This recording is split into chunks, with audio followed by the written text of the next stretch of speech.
one after 4.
they have to have some like clear understanding of why they're picking this, because it doesn't feel. I don't even care who wins. No, yeah. Like, I'm just so happy they picked a carry axe. Holy shnikes, this is cool. This is Do you think they'll go for the Manta build, just like normal? Hell yeah, dude! Okay. Are you kidding me? Of course they're gonna. Just checking. He's gonna go beast mode this game. And that does mean that they want to fight all the time, right? Yes. They still are now extra all in, even with them, especially with an axe. You don't want to go too late. You just want to get your items and run at your enemies. Yeah, Roshan's gonna be their best friend. They're gonna have to kill their friend, but it's gonna be their best friend. They get that and go. Yeah. Oof. All right, game. very excited to see how this is going to play out. We're going to find out how it's going to play out together with Cap and AY. Enjoy this. Well, we had an exciting game 1, but game 2 is going to offer something very different in the carry axe. AUI, I know that you're a big fan of playing party queue. I know you experiment a lot in that. Have you tried carry axe? I've never tried it, but okay. I have a friend who's a big fan of the core axe.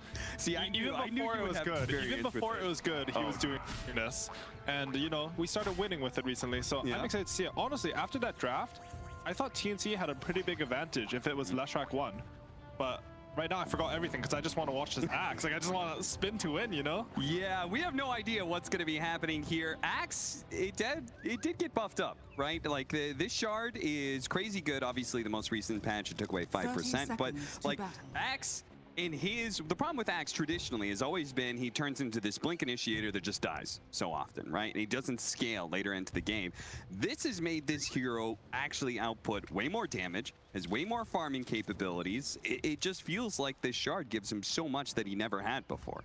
Yeah, for sure. It's a completely different style of axe. It's like a Terror Blade where you're just shoving every lane, you're getting all the farm. Yeah. And the thing with axe before is he would get countered really hard by items, like a Yo Scepter, so you can use Blade Mail or BKB. This axe, it's pure damage. It's just really hard to itemize against. It's only Aeon Disc, and even then, like, you're doing it on a really low cooldown. Yeah.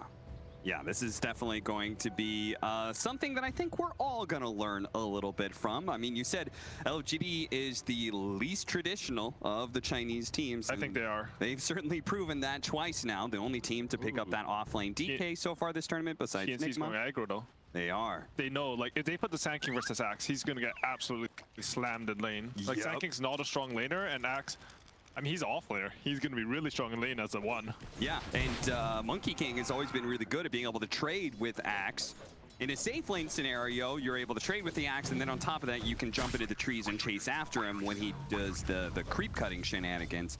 Here in a straight up tri-lane versus dual lane, can't say I've ever seen this, but I imagine it's going to be good for TNC.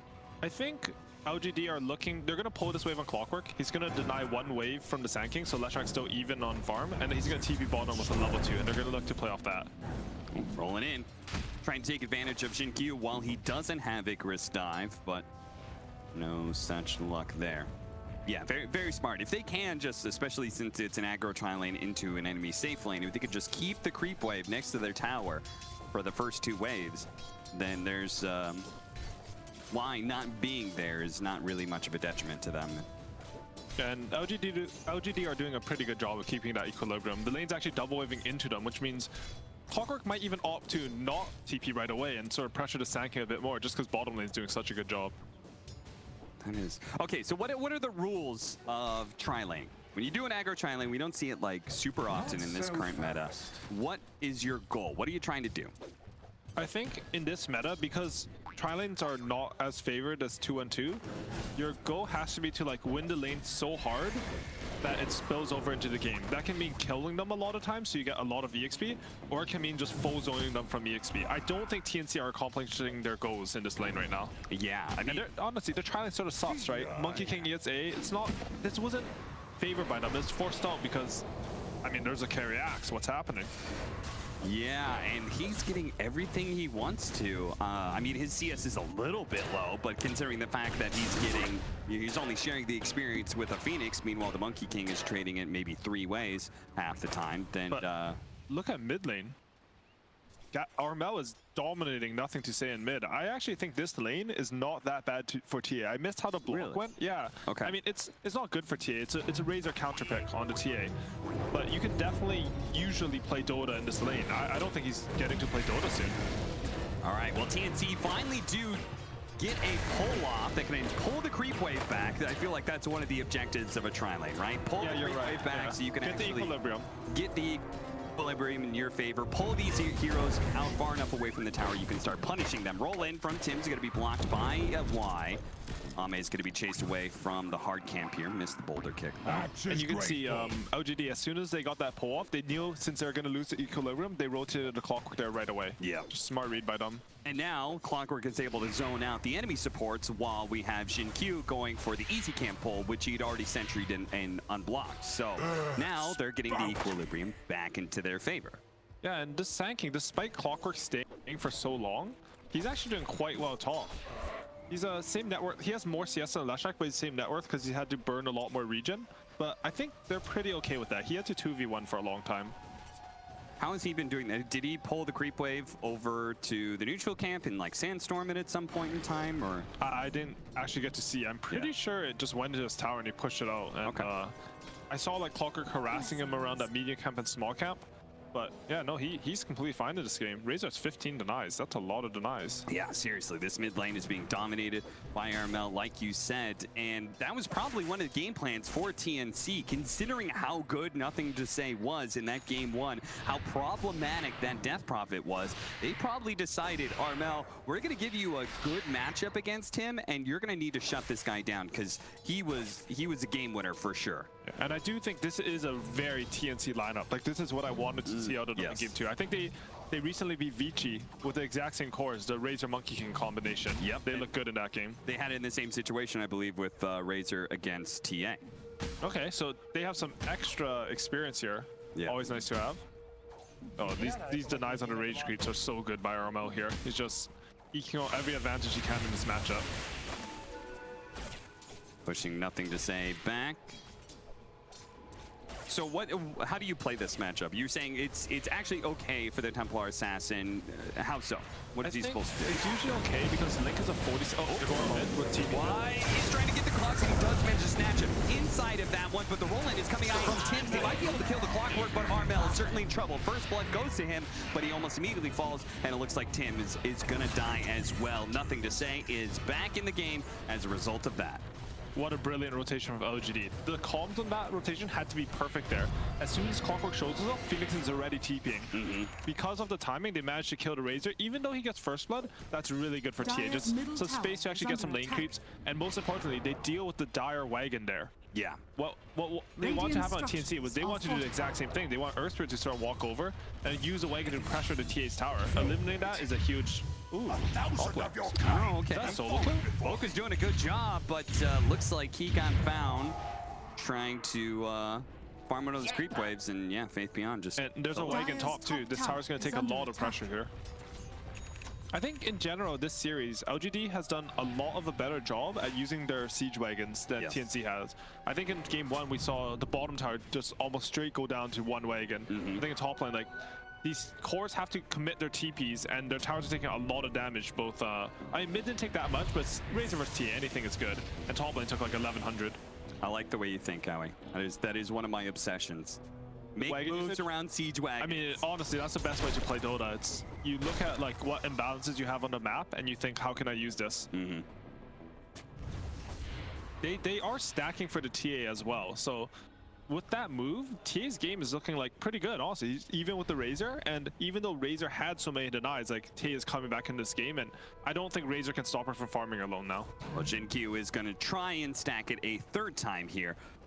But should realize anyway that he correctly pulled it, but it is blocked. They actually put a sentry in both the hard camp and the ancient camp. I was going to ask you, like, what do you do about TA? Because it seems to be one of the heroes of the tournament. How do you stop this hero from just getting farmed? It just ward her jungle low. Yeah, that's it. I read on Reddit. De-warded though. Oh, Faith Beyond in some trouble. This time around, Poke is not alone. He brought a couple of friends with him. And both pairs of supports have been really good at connecting to a core to like sort of boost the core's damage and just get these key kills. Yeah, this is despite like that one situation in mid where it was only the Earth Spin. Oh, we're gonna watch Boke. It looks like he just got a bit too low, and Faith Beyond was able to run him down. But yeah, it feels like both of the supports are moving together, right? They're both like trying to make moves because they realize individually they're not necessarily the strongest. Like Phoenix isn't really a good ganking hero, but he provides a lot of damage. Clockwork provides a lot of little stuns. Yeah, I think from a Dota theory perspective, you want both your supports to sort of join up towards a core between the 5 and maybe like 8-9 minute mark. And then from the 8+ minute mark, usually your cores have ultimates. So you bring like one support plus a core to another core and you make a move with that combination. And then the support that's not there is then taking a free lane somewhere. The support that's there gets to get home, and then you pull support at level 10, you hit our timing with Dota. They just barely managed to get the Phoenix there, and inside of the cogs, they do manage to finish off the Clockwork. Faith Beyond had to turn around and go for that kill on the boat, and he got it, but it's going to cost him his life as Armel, ultimately TNC, out-rotate LGD in this top lane as Ame wasn't looking to fight. That being said, you can see what the downside is. Nothing to say is going to solo take this mid tower with a double damage. Man, I've seen Nothing to Say do this like 3 times this tournament, where he's like, everyone's doing something, he's 1v1ing the mid tower. He's just popping bottle charges, and he wins because he's just a mega Chad. Yeah. So, no, it's a really good play because TNC, that play looks really good for them. It's a correct play too, right? And like, AA even comes over, he drags the creep move off, you know, he manages to stun TA, but even though they made such a good play, I think this favors LGD. It's about reading the difference between your heroes, right? Razor and TA, if they both rotate to a lane, like Razor's gonna feel a lot better. Oh, nice deny from Shin-Q. Managed to take that one away from Gabby, and he'll survive for it too. Templar Assassin, that's a farming mid. So if Razor's ever gonna rotate to a side lane, that's your time to pressure the mid lane as much as possible. Ame, he may be in trouble here. The cold feet should be able to root him down. Now he's hoping to just get as many spins as possible to kill Tims. There's a trade-off, but he doesn't get it. Ame's having a rough game. Like, we haven't really seen much from this carry Axe. I mean, Axe is a strong laner, but if you put more heroes in, I don't think he's good in the 3v3 situation. His damage is too limited, and he can come back though, because I know it's just one thing my friends taught me rooting my games with core Axes is he farms really fast. Burrow strike, but it's a bit too late. The split earth lands first. I do want to mention one thing. Phoenixes recently have been going a lot more into Sunray. It's generally considered a better spell. But I think Shin-Kyu's adjustment to go more into Spirits is really good this game because he doesn't really have that normal offlaner, Mars, Titan, or whatever, that you catch your Sunray off their spells. Instead, he has a carry Axe and a Leshrac offlane. So just going for the Spirits versus these 2 right clickers, Razor's actually, it's really annoying for Razor to get fire spirited. Yeah, I was gonna say their 2 cores, Monkey King and Razor, are both very dependent on their attack speed. And then on top of that, Fire Spirits is better wave clear as well, right? Oh, that's a good point, yeah. If he's gonna be spending a lot of time in this bottom lane, just shoving it out while the Axe is hitting jungle, then it's better farming ability for him. Look at Ame. He's so sad right now. Nothing to say. He's like getting all the stacks like stupid carry. Just give me everything. And I mean, it's going to pay off for them, I think. I think it's a correct decision, but it's just sort of sad watching Ame. You saw him in Bloodseeker last game. It's such a free game. Like, he ended up like just dumpstering some fights later on. This is like the polar opposite of that game. So I'm excited to see how he comes back into this one. Yeah, the Axe, this Manta build on Axe, it is a slow build up. There is a serious 10-minute window where you feel like this guy isn't actually doing anything for you because he doesn't have the Manta just yet. And now it may be slowed down even more as they do have the Ice Blast over the top that should make sure that Ame falls here. Now PSG.LGD is still going to take a team fight here. The hook shot into the split earth. Nice combo onto Armel. It does trade out cores. Tim's looking for a roll away, but the battery assault is, of course, going to stop that. Rolling boulder, Boomy. Maybe, yeah, he's gonna die as well here. Nothing to say as more traps. Faith Beyond has a split earth, unless they don't feel like going up that high ground, and they do not. They're a little bit scared. That's a pretty smart play, just considering what heroes are on the Dire team on TNC. I mean, they don't know that Monkey King doesn't have ulti, but just imagine like an epicenter of Monkey King comes out there. You can lose a game like that, and it's like, what do you get? Like an AA? Like for what? For all they know, the Sand King has his Blink Dagger already. Yeah, I mean, it's AA. He's a dumb support. You just kill him now. Just kidding. They're backing up again. Good. Once again. Don't get baited. And that death on Ame was really sad because I know he was planning on TPing top there, but his TP was just off cooldown for a few seconds. He's like, I'm going to come back in this game. Against Neutral Camp, there's a double wave top. I'm back. And then they just kill him, ruin his game. Very sad. Did the double wave, did it die to the tower? I think he got it. I think he got it, yeah. Okay. Wait, let me check. Did he use a glyph? Because I've done the tower took no damage. Okay. So I've actually used a glyph to stall the double wave just so I can get the farm. It's a terrible move. Don't do it at home. But, oh, it feels, and if no one notices, it feels so good. Guys, sorry, I misclicked the glyph. Yeah, misclick. Sorry. Yeah, I've done those a couple times. Yeah, it's really good. And Faith Beyond's build this game, I think I haven't seen much of this Eternal Shroud item. Like when it first came out, I was seeing it built. Oh, right? Smooth from Y. Managed to use his hook shot onto Ame to get away. The Fuse of blade, now the bound to strike. Still slowing him down enough that they'll catch up to him here. Air Spirit's actually going to be able to roll onto Faith Beyond. Faith Beyond's in trouble. He activates his damage, but they're just going to run after him here. Anybody to cut down the tree? Oh, the Phoenix tried, but he missed. He throws out the Supernova inside of the pit. They're going to run inside the pit, try and finish off, but he explodes. He managed to get off a couple of Fire Spirits as well. Gabby's taking a ton of damage. He rolls on back into Tim's. A Sunray burns out Gabby. That's just enough, but a cooling blade misses from the axe. Fails to get the kill on Tim's as he pops the wand to stay alive. Ultimately, a 2-for-4 exchange. What a sick play would have been though if Xin-Q did cut down that tree that the Monkey King jumped to. Even though he didn't cut down the tree, he literally just 1v5 the fight at 12 minutes on Phoenix. Yeah. Like he hit like 8 Fire Spirits that fight. He got a full egg off. It was so perfectly placed. Like it was like one of those eggs like, oh, I think we can kill it. I think we can kill. Ah, no, we're all just stunned for 5 seconds and I can't help but wondering if, like, I don't blame Nothing to say. He's a Templar Assassin. He should be farming. So that's that. But the axe, it felt like it didn't really do anything there for them. Yeah, it was sort of a weird fight because their 5 got caught out, and my thought in my head initially was like, oh, there's a blink review on Sanking, good job, Y. Yeah. But then TNC, they're on the ball, you know, they're ready to get more. They catch the left track who's trying to go into AA. Yeah. And yeah, really well played by TNC there to chain the kills. Yeah, absolutely. That was all Tim's making the read there. Oh, there's a 5-second TP from Armel.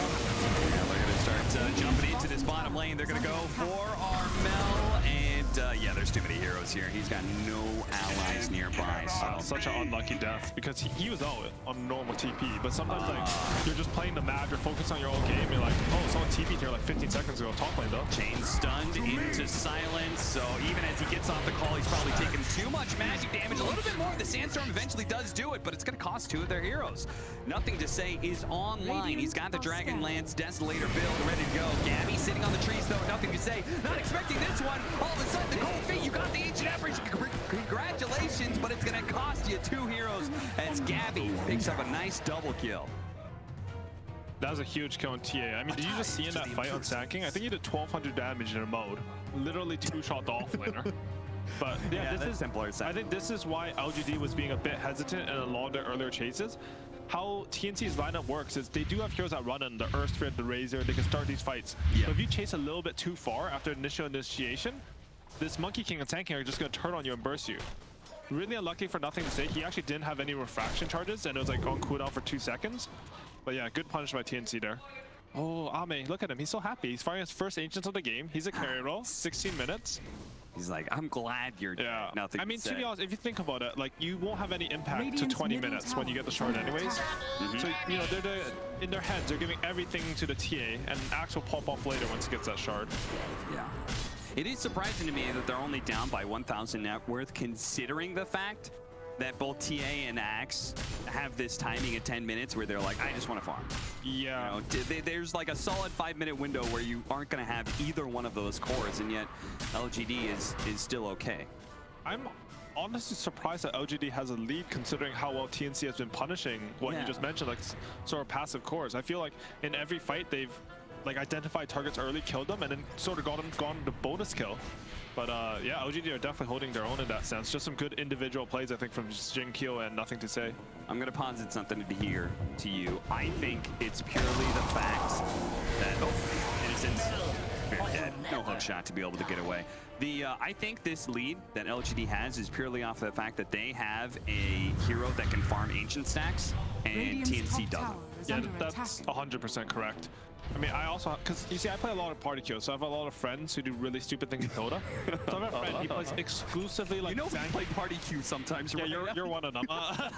He plays exclusively Sand King offlane. He stacks the Ancients, and then he epicenters them. And with Sandstorm costing an epicenter, he's actually a good. I'm actually serious when I say this game would be better for TNC if they stacked Ancients and gave it to Sand King. Like, it would be a legitimately good play here. Yeah. But why would you think of that? It's super stupid. Yeah. Yeah, it's. Yeah. Well, it's not stupid. It works. Yeah, I mean, it's surprisingly good. Roll in, found the strike first. They they follow up with the silencer, they're going to be able to catch Jin-Q before anything goes off. Meanwhile, Bo is trying to protect Armel right now, and it looks like he managed to do it. The Cogs kind of separating the two of them, and the Templar Assassin is now stuck, surrounded by the Wukong's command. He does turn around, quickly kill Bo, but because this Wukong's command is such a good counter to the Templar Assassin, he just dies and dies again in these team fights. Now Tim's taking a whole heap of magic damage right now, and is going to get culling bladed, but at the same time, Gabby is putting the screws to this Faith Beyond Leshrac. He gets an ultra kill there. Not going to chase after the Rampage, though. TNC, they have a series to win here, and they do not want to get ahead of themselves. Yeah, this Diffusal Blade build on Monkey King plus the stellar play from Gabby is just proving dividends here. What did I just say? I just said some nonsense. He's just playing really well, and this Diffusal Blade item. Diffusal Blade, and he's playing really active and he's doing well. Because this item it's sort of like the Neil item of the patch. They buffed it a lot. They made it do 100% damage, even though I can't remember. So it's like 40 extra damage, and then you get 24 for Agi. So it's just this really cheap 64 damage, and you get a slow with it. And Monkey King's supposed to be good early game, but he's making it look fantastic. I really like it when TNC plays these two aggressive cores under 1 and 2. Yeah, what a massive difference this Monkey King compared to the Monkey King of last patch, where like people were building Battle Fury, Negative Scepter. It was like super farm oriented. Gabby playing very active with this Diffusal Blade. They're gonna lose Booming here right away. Both just managed to hit a 2-man Burrow Strike. The follow-up found the strike, only hitting nothing to say, and missing the Phoenix. Is gonna use the Supernova here. Both trying to skitter away, but unfortunately, the Meld Strike from the low ground This is Roshan. lands true, and they're gonna go for Roshan, and that is something that Boomy immediately recognized. He buys back on the Ancient Apparition, throws out an Ice Blast, sees, okay, they're not actually in the pit, guys. We can just chill. Oh, and small thing about that, if you throw your AAL off the map now, it actually doesn't show your opponent. So I like that he threw it, but he didn't use it. I see that really often. Yeah. And it's a good buyback. I mean, you do not want nothing to say to have an Aegis this game. Man, this Monkey King went Diffusal Blade, and he's 1k ahead of a TA in net worth. I'm just so shocked by this, though. Yeah, what's his kill score? 8-1-2. I was gonna say, there's no way he's bossing it up, farms for to sure. TA, but off of all these hero kills, he's Manta too. Manta, I think it's specifically versus TA, just because you can dispel or dodge that mode, and then you can also burn the additional refraction charges. Yeah, that's I also think it's sort of nice that their 3, 4, 5 all have good ways to burn off this refraction. I don't think TA can play the way she wants, and she shouldn't, because this was the first 2 TA. This is one of the first games I've really seen. TA is not punished as in you have to snowball and win the game, but in the game you feel comfortable scaling, so you're not under threat of her just like running you over. Yeah. Yeah, they certainly addressed it in so many ways. Are scanning. Radiant's middle tower is under attack. Axe though on Faith Beyond. He dies. His Leshrac. I haven't been paying the best attention to Faith Beyond's positioning in this game, but obviously we've seen him dying a number of times, getting picked off. Well, why is that? Is he doing something wrong? Is this part of his job, running down side lanes? So Gabby, hold up. See if he can kill Y here. Ice Blast, hook shot away, he's out. I think it's pretty much the Axe had a terrible lane and TA is just going to be farming. So both your cores are farming. You have to run down the side lane to make space. I think it's itemization. I was talking about earlier but didn't get to finish. But his itemization seemed a bit weird to me just because it's Eternal Shroud versus AA. But he actually wants to get AA ulti just so he can make space for his cores this game. And I think it's worked out really well. He's done a lot of damage in team fights. So essentially he has to be like ultra suicidal, running down side lanes, because otherwise it means TNC's invading the triangle and killing the Templar Assassin. Someone has to take the bad positions on the map. Yeah. And better your position 3 than your position 2 or 1. Sure. I mean, I don't know if this Axe is the one, but he's honestly getting there. He has a shard, he has a Manta. As soon as he gets his blink, I feel like we're going to see him pop off. I was actually thinking in this draft, because Razor usually counters carries, but Axe doesn't care if you link him, because he's doing damage purely from the shard pretty much. Yeah. So I thought that was like, maybe that's part of the reason why they decided to go with the Axe carry.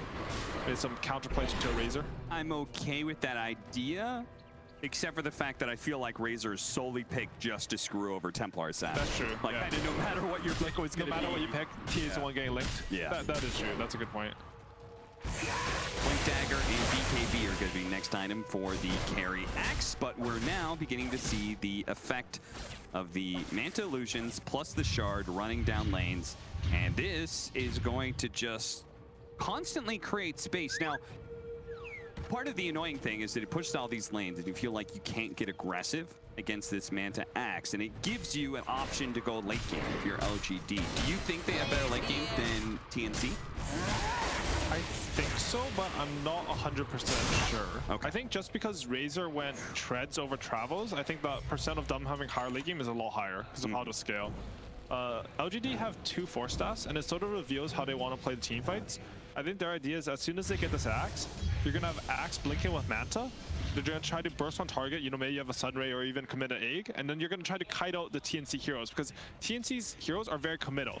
Razor has to commit with Link, Earthspear has to roll in, you know, Monkey might have to jump in, and if you can kite that out, you will be able to win the long fights. You don't want to like go burst, play versus A, hope for the best. Yeah. No, that is a really good point. All 3 of their cores want you to stay close to them. Right? A good Force Staff against any one of them. Even Sand King, Burrow Strike in an Epicenter. He wants you to stay in that position while he's Epicentering, getting people out of Wukong's command, break the static link. Yeah, these Force Staffs are going to be super good. Looking on these TNC heroes, I wonder what timing they're waiting for. I think it's the BKB on Monkey King, and then they're going to want to go. This is like one of the latest Roshans being alive in a TA game I've seen this tournament. I think that bodes well for TNC right now. Haste. Yeah. The sad part for them is their lineup just doesn't really do Rosh. It's very elusive. Yeah. Does manage to blink away. Yeah, you're right, because the Monkey King nerf, does it hit Roshan? It doesn't hit Roshan anymore, right? That's one of the big nerfs. Yeah, the Aghanim Scepter no longer does that for you. So they basically have nothing to kill Roshan at all this game. Maybe when Razor gets his like 25 tower. Yeah. On Fate Beyond, gonna get the side lane tier 1 tower. I feel better already. Monkey King is gonna go for a Scotty. Fate Beyond's actually making so much space with no resources given to him. Yeah, he is. Radiant's top tower is under attack. It does cost him a number of deaths, but no buyback. Good death, bad deaths. Gabby choosing not to go for that one. They jump back out into the 2-man call from Ame. Now the shots are raining in from nothing to say. He's picking at Gabby. Can he actually finish him off inside the Wukong's command? He turns into trickery for a second. It is running away. The BKB Sunray tries to jump to the trees, but Q denies it. Burnt to a crisp. A double kill for nothing to say. Looking for the triple as the roll away is going to be blocked by Ame. And they manage to get the Culling Blade onto him. That is a team wipe for LGD. Taking out TNC just outside of the Roshan pit without losing a single hero. Curtis, that is just a one-sided team fight. LGD is now in full control of this game. Just amazing spellcasting there from LGD. They found the best target to kill, the AA, most crucial part of the team fight, honestly, with no buyback in front. A little bit of a mistake from TNC there. And then, you know, Leshak lived with like 20 HP, and I think Monkey King barely lived, like he barely died off the Sunray with like 20 HP left. Just a game of inches here, and it completely like sets up the pace for the rest of the game. Yeah, what an entrance from Ame. This Leshak build is actually really good this game. Like the more I watch it, like he understands how the damage comes out through TNC is very sustained damage. They don't really have the normal burst, even though they have an AA lineup. And if he gets AA ulti, they have to cast every spell on him, and he'll feel happy. He gets this sustain, he gets a Force Staff just to kite the spells, and now he has a BKB. He can run in and create even more chaos. Yeah, look how far they are. Jin-Q even has a Shivas now. You catch him with the silence. They're going to follow up for the Rolling Boulder stun, and he will die, so maybe overestimating how much farm he has. That was also a really funny death. Like, he just dumped them in a team fight. I think Phoenix had like 10,000 damage the last fight, and he just like dives in mid to kill some more creeps, and then they just kill him. TNC is not one to back down from losing one fight. They're chasing after a hasted nothing to say, and they just might get it. The Burrow Strike, the follow-up Rolling Boulder hit, and that is going to be the Aegis going down. Then they turn back. Gabby, he does have Wukong's command, is tempting to throw it out now, but he's not sure about where to place it. Why? Kind of going in and back out, thanks to the Force Staff. The BKB from Armel is allowing him to fight underneath Faith Beyond right now, but they do have to retreat as the BKBs are wearing thin. You could see, though, they were even willing to go back in if LGD chased them. Just that dance going on, same as game one, where they're waiting for one person to overextend, and then they're all ready to turn at the exact same point. So that axe was pretty good last fight, right? Got the 2-man call. I think he did a good 2,000 damage, like in the blink of an eye there. He's going BKB. See, my friend goes Moonshard. I think the BKB's better. Yeah, that does sound a lot better. Are fortified. Moonshard. I mean, you attack faster, you get more spin. Yeah, of course, sure. Look like Faith Beyond keeps on playing the role of, I'm not sure how that boulder didn't hit, but that's fine. They still got him. Faith Beyond, again, just running down lanes, drawing attention. There's a reason that LGD has been able to keep TNC from invading their triangle or shutting down this Templar Assassin. It's because the space that Faith Beyond is creating. Yeah, to be honest, I've liked most of his plays, but I think at this point in the game, I think that's actually a mistake. When you're up 10k, you don't want to create space. Yeah, I think it's time to group up and do your thing together. Like, these type of kills we saw on the kill on the Phoenix mid, TNC was able to snowball off that, and right now they're snowballing into an objective. You get a bit more map control. I would have really liked to see LGD, like, I mean, they're styling right now, so they're fueling themselves, you know, that Phoenix side. That's like, oh, I'm just gonna solo take your tier 2. But I want to see more of the normal, methodical, Zhao Wei style gameplay. I think he's gonna have some words after this game, actually, despite how well they're playing. I bet in some ways it's the axe, you know? Yeah, that's true, actually. Do split pushy shenanigans. No, like, Alme's probably had a terrible game. He's like, yo, boys, 5 minutes of time, I need to show some stuff. Now he's never gonna pick this for me again if I don't. He got an illusion room, too, so that's right. He's putting that to good use right now. The call going out from Boomie. That's gonna be the target. Hook shot barely missing because Armel actually turned around for a second. Can't really blame Y for that miss. Yeah, no, this AA, he's just having such a rough one. How LGD has so much to jump him, he's just so squishy and dies in 1 second. You know, there's a game earlier, EG versus TNC, where TNC had a Spectre and Fly was playing an AA. And I was actually thinking during that cast, maybe AA should stay in the fountain until the fight, like the Spectre uses Haunt, and he can just get a good ulti off and then TP their fight later. Oh, got him. I'm not sure if that was a long TP, but either way, Tim's gonna die here because the constant stuns of the clockwork. Faithman, despite that like last mistake I think from, I don't even know honestly, like these guys right now they have a way better read on the game than I do, but he's been everywhere in this game. I feel like any side lane I look at, Faith Beyond's like going on someone, creating some chaos so that nothing to say, and like Axe is completely caught up this game. This doesn't happen unless Leshrac is playing like an absolute maniac. Yeah. For sure. Yeah, and now we just need to be able to see how good Axe is going later into the game, or if it's just simply going to be a TA show. Yeah, that's true. Because TA is also looking very powerful. Yeah. I'm actually wondering if this A should try to play more towards the fountain this game at some point. There's just so much stuff to kill him. Yeah, I don't mind it when you have buyback, but like that's a good point, the last time when he didn't have, when he bought back, and then I could still see him, even though he didn't get caught, like when they smoked, he would still be on the front line. Yeah, you aggressively ward or something, and I'm like, hey, you don't have buyback, man. I saw a tweet from PPD this morning, and it was like, daily reminder that your 5 doesn't have to place or buy all your wards. Yeah, I think this is a perfect example of that, because in this game, he should not actually place any orbs wards past the defensive ones. Yeah, the Earthsmith should have them, or even like your Sand King. Like, wards are free, guys. Yeah, no, absolutely. The heroes that are going to be moving around the most, the heroes that frontline especially, should be the ones holding it's at least actually somewhat. a really big deal, because AA in the last, I think, 3 or 4 fights has died without getting any spells off. And this is a hero, like, he's been first to this entire tournament with like some 65% win rate, and that's super impressive because he's being picked in the first phase. Smoke on the low ground, hook shot immediately going out. The rest of LGD was backed away, but thanks to the hook shot, they're going to re-engage and bring down Tims. Now the rest of TNC, Gabby wasn't quite there. He was on the trees on the other side of the river. He's looking to join the rest of his allies now. Boomie's going to be caught by Faith Beyond, blowing him up. The Supernova going out as well. Right as Gabby activated the Luke Punk's command. This is not where Gabby wanted to be, but they do manage to kill the Supernova. He's taking so much damage from, nothing to say though, trying to juke him out, but it's not going to happen. Nothing to say.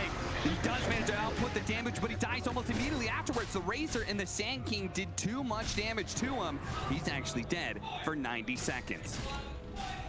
I would say pretty good fight from TNC there.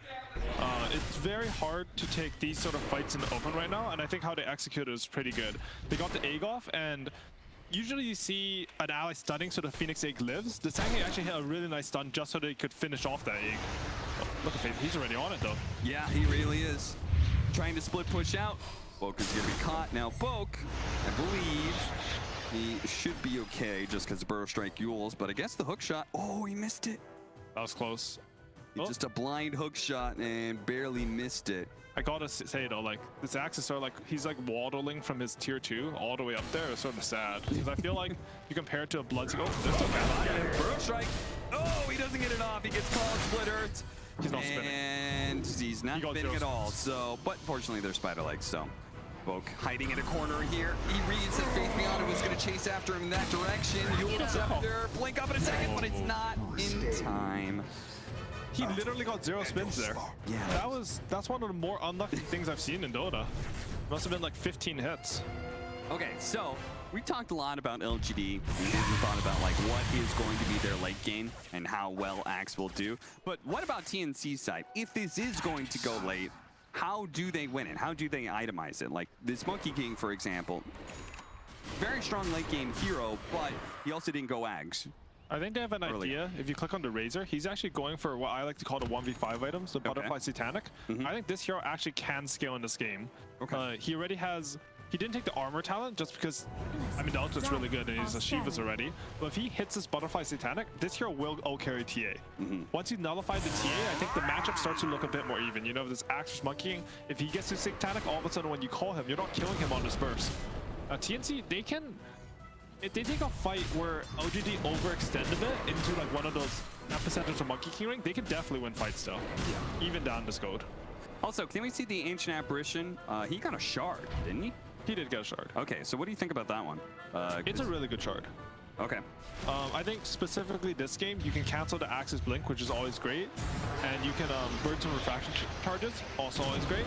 But most importantly, like, you're not a useless piece of shit on the map. Like, usually, you can't push lanes, and you can't frontline in team fights. You literally, like, that's why I'm saying, like, maybe you should send a fountain, because this hero doesn't do anything for your map. The shard actually lets him do something. Yeah. Yeah, no, that's a good point. That has been, I think, the go-to phrase for everybody. Ancient Apparition shard is good, because you can actually hit some creeps. Yeah. I mean, map control is generally done by your creep waves. Like, creep waves are your vision, and they sort of, if you like draw a line between each creep wave that you have, it sort of tells you where you can go on the map as a general rule. Sure. So in this case, TNC, they can go bottom lane. They can't really get close to the Roshan pit right now. If they do so, they're probably gonna have to go for a smoke. Roshan is going to spawn in 15 seconds. Tim's gonna back up. Radiant's Probably time for that smoke. Under attack. TA Enchanted Quiver, I think one of my favorite items on her. Just lets the meld be so easy to hit. The cooldowns actually like line up pretty well too. Oh, actually perfectly. I thought Quiver was 6 seconds for some reason. Does that mean the side blade is like mega huge? It does. That one hit? It does. I've seen a clip of TA like hitting someone like 2,500 range away. TNC set up for this Roshan though. TNC, they've got really good aim. We fight for this Roshan burst strike on into the pit, but he's already been caught by the split. He's in trouble, and he's definitely dead. The rest of TNC still trying to find an opening here, and so it looks like Y was actually intercepting. He does die. Gabby gets off his ultimate here, but he has to get away. It's the Supernova. Now the call follow-up. The Rangers are going to die to the side blades, and they calling blade down the Monkey King. They have no buyback on their cards, so this Roshan is LGD's. Yeah, I mean, TNC were in position, but that fight's just, it's so hard to take from that angle. I think what you'll see a lot of teams do is they'll sort of come like in through mid lane and try to wrap around. But because of the heroes on LGD, they have like this massive, honestly, Axe is a really good Roshan killer at this point, just because of the pure damage. Sure. Because they kill it so fast, they have to take sort of weird angle, and you sort of saw Sankin go in there. It looks weird, but like, he sort of has to check the HP. Yeah, I get that. Yeah, it's a hard position there, I think, to take that fight. But like, you can't just give him Aegis for free at this point. It's a risk, and it didn't work out, but I think you do go for that fight. Beyond. Gonna start chipping away at the tier 3, pushing back Boomy, TNC, and maybe saying goodbye to 2 lanes, depending on how bold they feel. I think, yeah, 2 lanes for sure. You're right, they have bottom tier 2. Yeah. They kill buildings really fast. This TA just has all damage items right now. Dire's top tower. And Lashak actually has a spider leg, so they can pass that off for TA for an extra slot here, so he's gonna feel really good this game. Yeah. Overwhelming blink for Ame, so even more big-time damage coming out from that Axe. The Templar Assassin finishing up an MKB.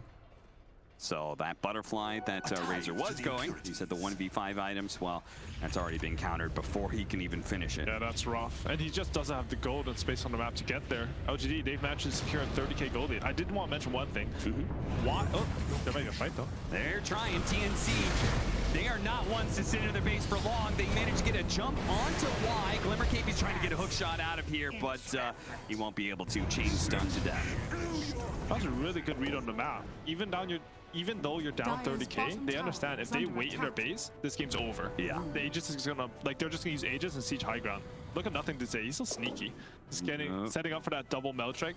I did want to mention though earlier, Y had, he had the Titan Sliver. I was just thinking, like, as a 5-position player, when's the last time I got to get this item? Yeah, You just snatched up real quick. No one cares about the supports. No, nobody really does. That's why I love the neutral items that are so obviously support items. Yeah. You know, Like you don't get the left Philo over. Stone, and then like your support, your darks are off and takes it from you anyways. Jumping on the boat, but Gabby's in position here. They get the right kind of chain stun here onto the Templar Assassin. No, they're going to go to the Phoenix instead. Silence him up, and Jin Q ends up dying. That means that they can stay inside this Wukong's command. Boat's coming back in. Bro strike on out, but he missed. The Yule Scepter going out for Faith beyond a defensive one that allows him to be able to survive through the initiation of the Sand King. Now Gabby forced to leap away to the trees. The rest of TNC is also out. Ultimately, that wasn't a bad trade-off.